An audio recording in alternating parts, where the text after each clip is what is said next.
know this.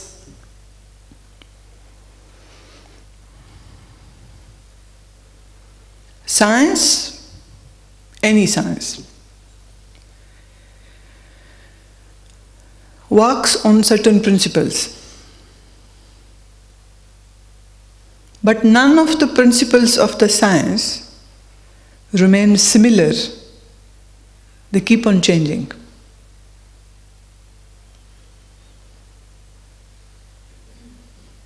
Every day,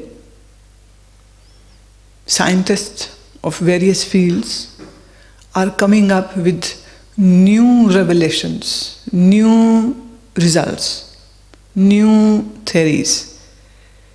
And they are nullifying all those theories which were given by the past scientists.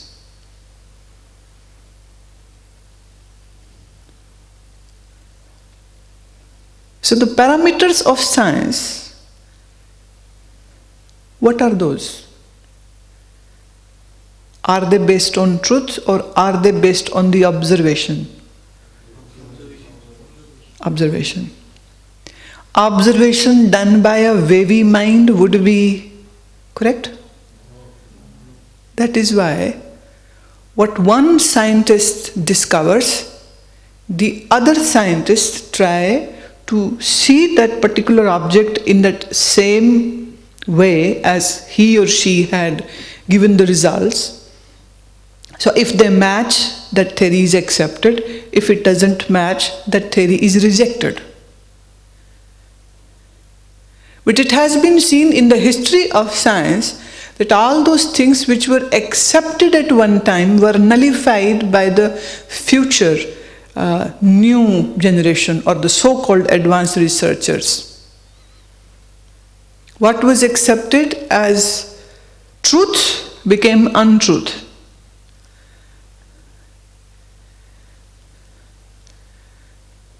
What became correct later on was called incorrect. It happened in psychology, it happened in chemistry, it happened in various other fields too. So the scientists who are working with external objects, external things, external chemicals, they come to a point where they say this is right, and after 20 years another person says no, this is not right, this is right.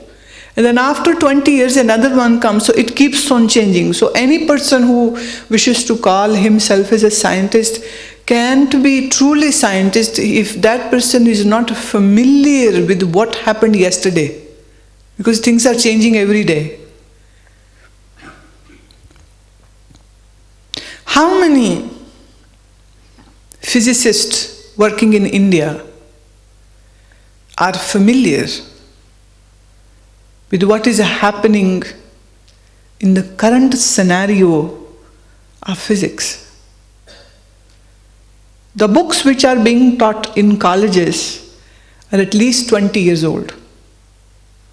So this means so-called scientists who are coming out of these institutes are having 20 years old knowledge with them, and the current scientists have leapt up to another heights which they are totally oblivious of.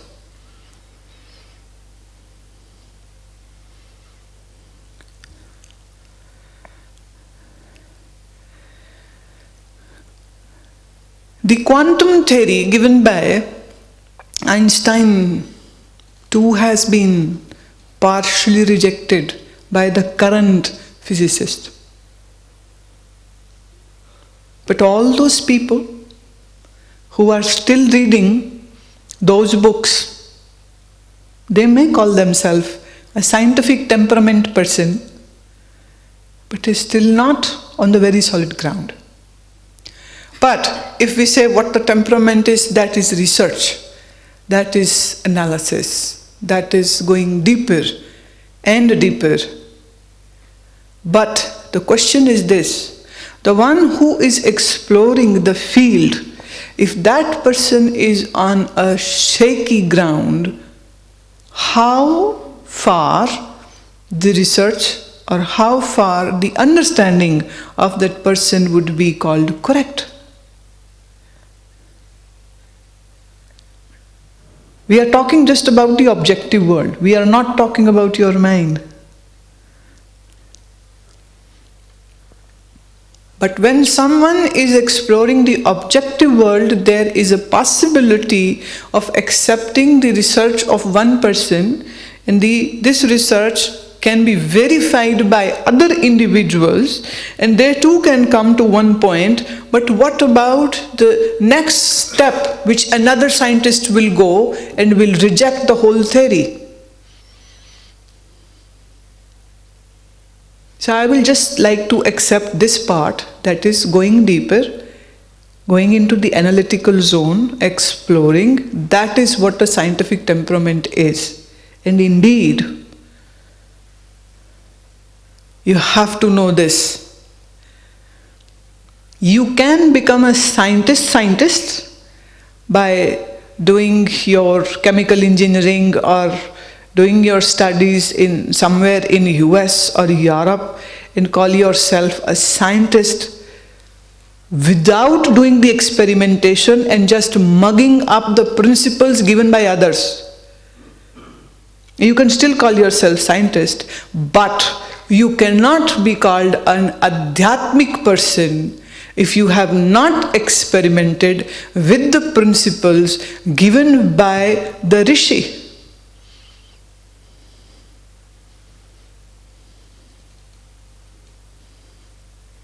Because where all these external sciences ends, from that point onwards into the vertical length, Adhyatam begins. So there is no question of belief. There is no question of Vishwas. And this is the silliest thing which is being practiced by so-called dharmic vyakti, that their whole belief system is based upon just accepting what someone said and never exploring. And that is why this platform is being created for selected individuals who can dare to experiment and who can dare to explore and who aren't ready to accept what things are being said, even if it is said by Gita or Krishna or Shiva. So, belief is what? It's a shaky ground. There are only two ways. One, you believe. Second, you know. One, just belief. And second, you, which can be called the best? Knowing or believing? Knowing. So how would knowing come? By believing?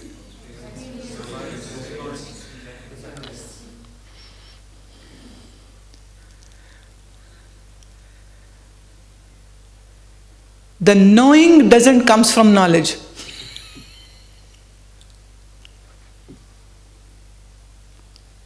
Knowing doesn't come from knowledge. And everyone in society is asking you to gain knowledge. But knowledge will not give you knowing. Knowledge can just provide you a mumbo jumbo of new words. But knowing has nothing to do with the words, and knowing has everything to do with your experience.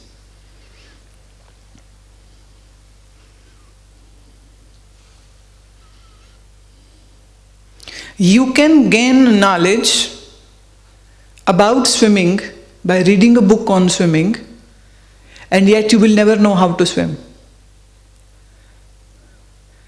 Similarly, you can read Upanishad or Gita and gain all the knowledge, and yet you remain a stupendously fool.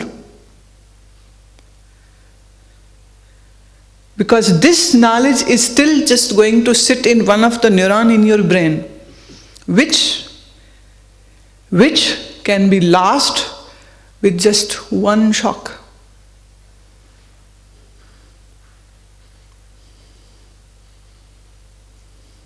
Just one.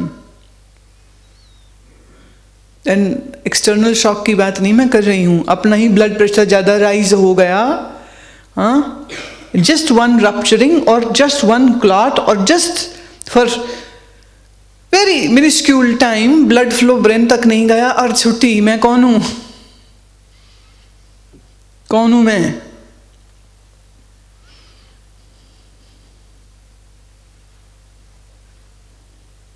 इसलिए knowing और knowledge, ज्ञान और अनुभव दोनों बहुत अलग चीजें हैं।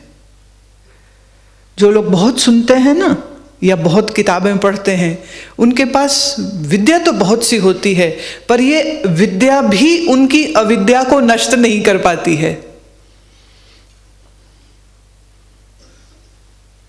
तो जानना और जानने के बारे में पढ़ना दोनों बहुत अलग चीजें होती हैं। तो जो जानना है वो बिना आपके अंदर डुबकी मारे हुए वो आपको मिलता नहीं है। इसलिए विश्वास की कोई जगह यहाँ पर नहीं है। जो काम हम कर रहे हैं उसमें विश्वास को कोई जगह नहीं, वहाँ जानने को है। तुम पुरुष हो के औरत,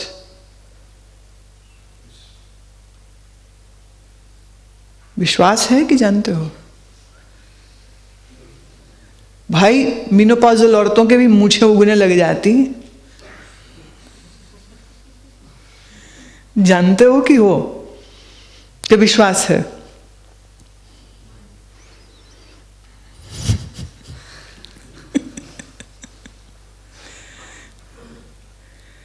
विश्वास के पैर नहीं होते, विश्वास अंधा होता है, विश्वास गूंगा होता है।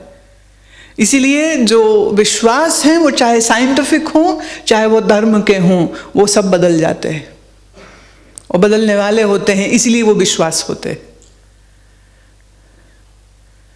तो विश्वास के आधार पर यात्रा शुरू नहीं हो सकती है। इसलिए हम जिस मन से तुम विश्वास कर रहे हो, जब वो मन ही परिवर्तनशील है तो आपका विश्वास अडिग और अडोल कैसे रह सकता है?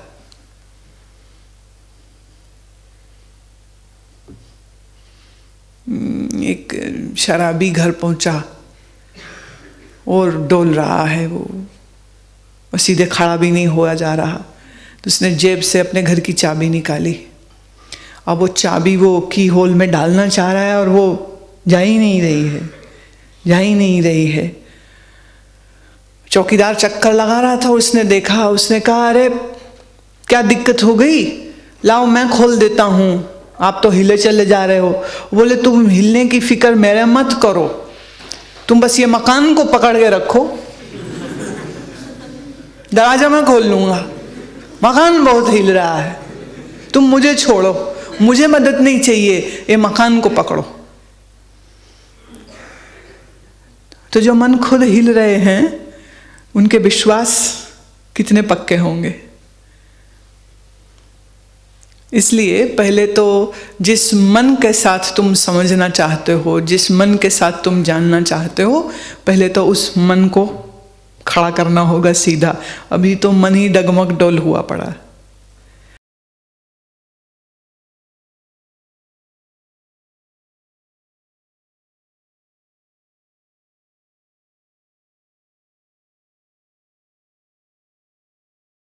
How many times you moved your head? Yes. And how many times you moved your eyebrows?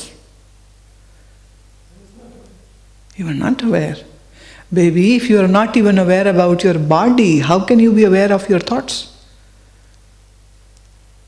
What is more solid and what is subtle? Body is subtle or solid? Mind is subtle or solid? So, you were up till now doing very wrong practice. Be comfortable, sit down. Again, you are knowledgeable, but yet fool. Two types of fools live in this world: fools and knowledgeable fools. You certainly have very good knowledge that you should watch your breath, you should watch your thoughts. But the mind with which you were understanding, the mind with which you were trying to practice, that mind was not grounded.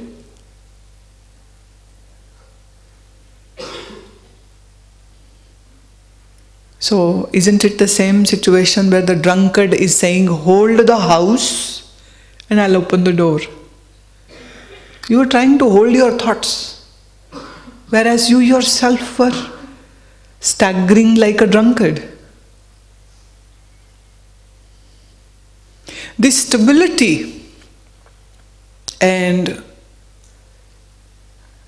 higher level of concentration, or should I use the word, the higher level of mindfulness, doesn't come straight away to those who are going to watch the thoughts. It is just like that if, say, someone is drowning. Let me narrate you a story. One evening, Mullah Nasruddin was having a walk by the side of the river, and he suddenly heard cries of someone, save me, save me, save me, save me. And Mullah Nasruddin saw that a man was drowning in the river. He must have gone to wash his clothes or what, and he slipped and he went into the deeper waters, and now he was crying out, save me, save me, save me. Without spending another second, Mullah Nasruddin jumped in the river. He had no idea how to swim, but yet he jumped. And now both of them were crying out, help us, save us, save us. There were other people, they all came in, and 2-3 people jumped in and they brought both of them out.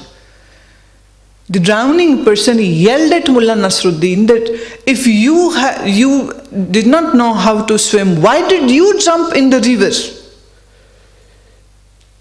He said, I don't know.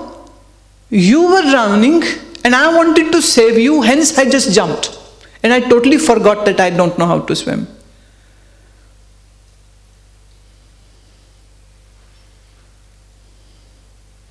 I'm not stating the story of Mullah Nasruddin, I'm stating your story. That is what you were doing to yourself. So what should I do? I'll tell you. I'll tell you.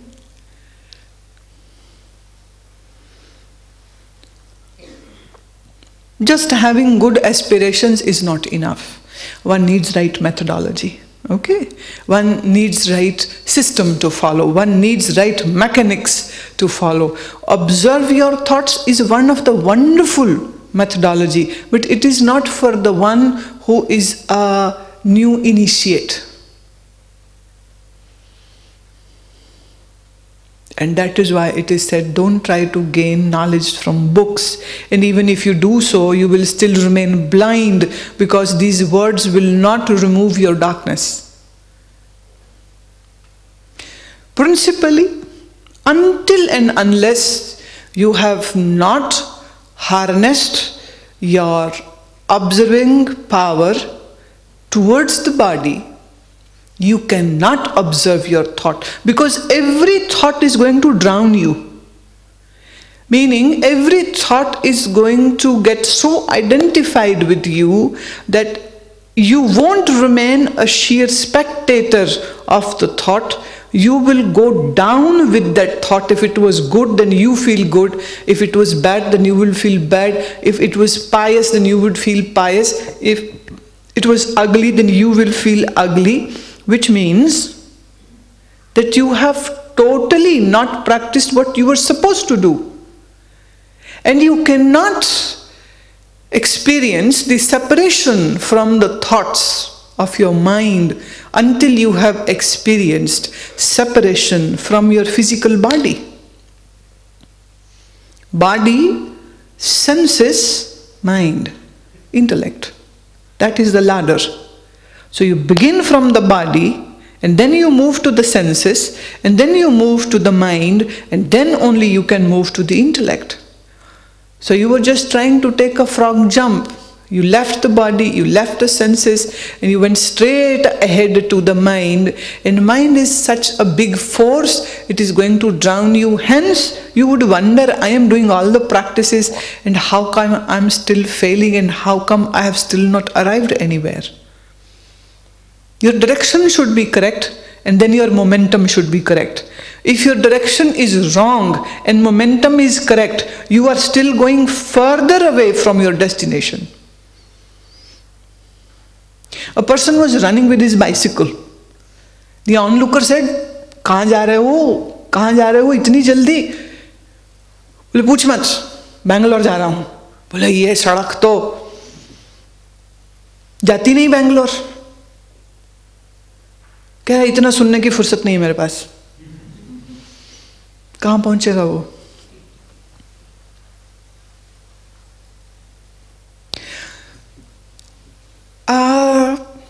Does anyone teaches you every morning that, what's your name? Sumit. Does someone teach you every morning that, Sumit, you should feel hungry and you should always eat food? No one? You have hunger all by yourself? Every day? Okay. No one teaches you that you should sleep at least 6 hours every day. It is very good for us. Does someone do that to you? No. You sleep on your own?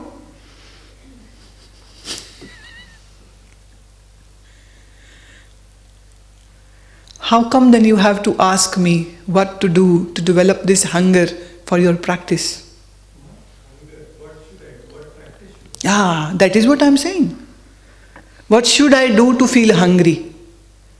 What should I do to feel sleepy? You don't need to ask anyone. It is there. Why? Because every time you eat food, you enjoy and your body gets nourished. Hence, you have the zeal to eat whenever your body is demanding the food. Similarly, when you slept, you got the relaxation and you found so much of calm and rejuvenation that every time when your body got tired, the impulse to go to sleep was there, right? You don't need someone to teach you that you should sleep and you should eat, and you never need someone to teach you that what you should do to feel hunger or what you should do to feel the need to go to sleep. It is there. And you have experienced the sleep and you have enjoyed the food, hence the desire to eat again is there and the desire to sleep is right again there.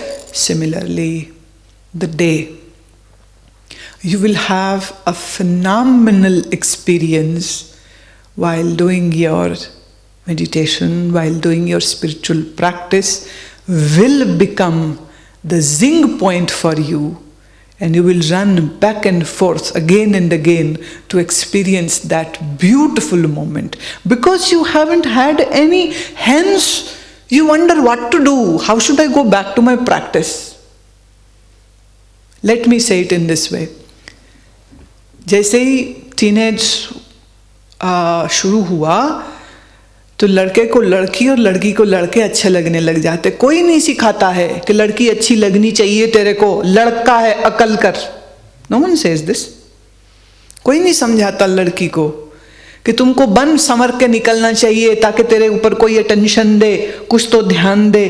जैसे ही उसकी वो age आती है, because of all this chemical hormones being secreted in her body, the attraction towards the opposite sex comes there, and hence घर वालों को रोकना पड़ता है. भाई क्या बात है, ये लड़का बहुत सजता संवरता है, बड़े पैसे खर्च करता है कपड़ों पर, ये लड़की बड़े पैसे खर्च करती रहती है ब्यूटी पार्लर पर और कपड़ों पर, तो उनको रोकना पड़ता है. और वो समझाते हैं कि देखो बेटा, हमारे घर में लव मैरिज नहीं चलती है, कॉलेज जा रहे हो, पढ़ाई करो, घर वापस आओ, लड़का हम ही देखेंगे, लड़की हम ही देखेंगे। और वो कहते हैं हाँ मम्मी, हम कुछ ऐसा थोड़ी करते हैं, हम करेंगे थोड़े ना। लेकिन वो मम्मी से पूछने जाते हैं, जब वो किसी अफेयर में पड़ते हैं वो बताएंगे। 2-3 दिन की बात है, हम दिल्ली में थे और एक पार्क में सैर करने के लिए चले गए। It was beautiful evening, so I went out for my stroll and I saw so many love birds sitting in the park, coochie cooing everywhere, and I really felt doing a mischief and to go close to that girl and just say, तुम्हारी mummy भी आई हैं क्या? Now how would she know that I know her mother or not? And that would be enough to send her that alarm bells and running out of that park. And it was 12 in the it was pretty late. अब वो घर जाके क्या बोलेगी, मैं तो extra classes थी, right? That's what you say to your mom? And he's saying yes.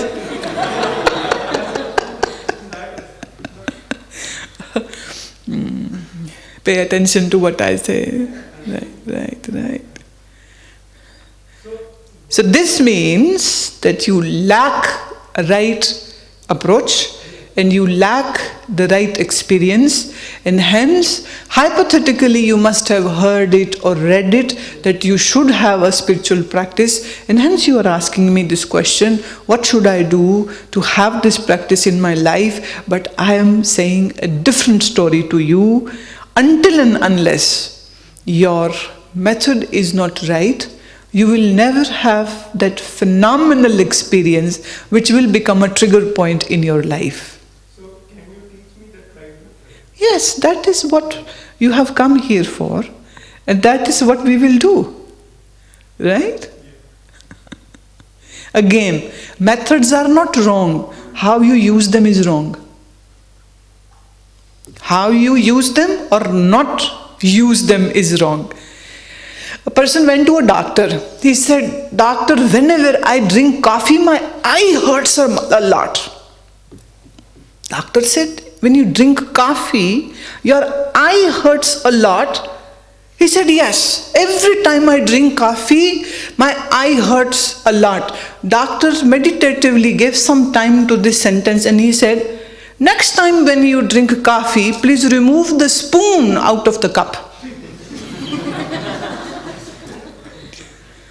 He would stir the sugar in the cup and leave the spoon there and would drink the coffee, and the spoon would hurt his eye every time, and he can't even see this. And he's saying, my eye hurts when I drink coffee.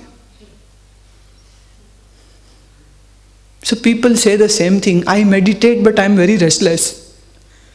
What should I do, Guru Ma? I pray every day but my mind is too agitated. They have some spoons which are hurting them. Their approaches are wrong. Right? The approaches are wrong. That needs to be corrected.